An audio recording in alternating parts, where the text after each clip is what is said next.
आप सभी श्रोतागणों का ऋषि ज्ञान चैनल में स्वागत है। अभी हम लोग भगवान श्री राम के कथा को सुनेंगे। याज्ञवल्क्य मुनि और भरद्वाज मुनि के संवाद को सुनेंगे। वीडियो अगर अच्छे लगे तो कृपया लाइक एंड सब्सक्राइब जरूर करें। याज्ञवल्क्य मुनि ने आसन पर विराजमान हुए भरद्वाज मुनि हाथ जोड़कर पहला प्रश्न राम कमन मैं पूछो स्वामी। जिस राम की कथा सुनते सुनते भरद्वाज मुनि को प्रयागराज में 10,000 वर्ष बीत गए। कितने संत सम्मेलन कराए, कितने महापुरुषों का दर्शन किया, तो भी राम तत्व इतना निगूढ़ है अब तक पता नहीं चला। लोग कितने साल से सत्संग सुनते आ रहे हैं, राम की कथा सुनते आ रहे हैं।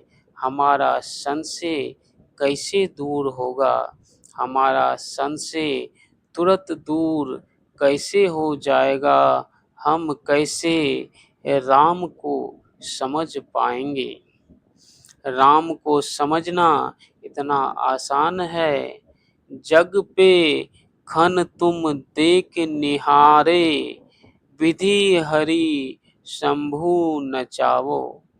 निहारे देवनी जाने मरम तुम्हारा, और तुम्ही को जाने निहारा। ब्रह्मा विष्णु महेश आदि देवता भी जिनके रहस्य को नहीं जानते, उस राम के रहस्य को हम लोग जान लेंगे। इतना साधारण है राम तत्व को जानना। भरद्वाज मुनि का पहला प्रश्न यहीं से शुरू होता है। राम कमन मैं पूछो स्वामी। राम कमन, राम कौन है? रामानंद स्वामी के पास संत कबीर गए और कबीर साहब ने यही प्रश्न किया, राम कौन?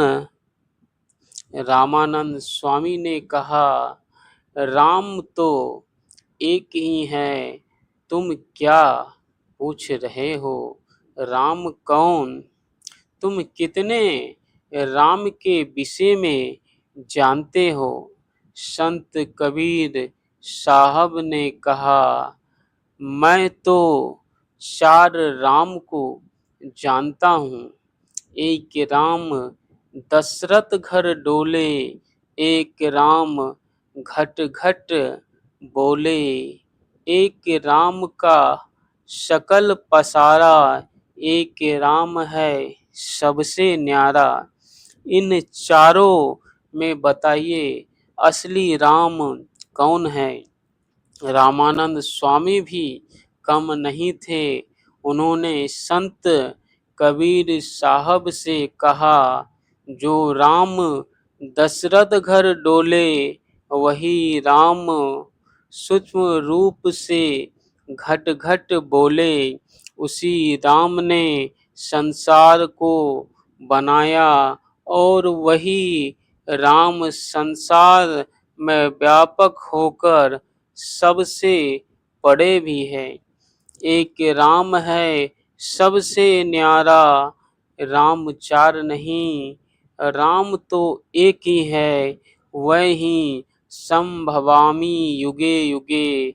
युग युग में अवतार लेते हैं, कभी दशरथ के घर डोलते हैं, कभी यशोदा मैया के घर में डोलने लग जाते हैं। एक राम दशरथ घर डोले, एक राम सब घट घट बोले, वही राम सबके अंदर भी है। ऐसा नहीं समझना चाहिए राम बाहर ही है, और ऐसा नहीं समझना चाहिए कि राम भीतर ही है। ईश्वर परमात्मा जो है सब में निवास करते हैं, सब जगह जो चलते भी हैं और नहीं भी चलते, सगुण साकार रूप में चलते भी हैं और निर्गुण निराकार रूप में नहीं चलते भी हैं। वह दूर से दूर है अज्ञानियों के लिए, दूर से दूर इंद्रियों के लिए, दूर से दूर ज्ञानियों के लिए, आत्मा के लिए नजदीक से नजदीक।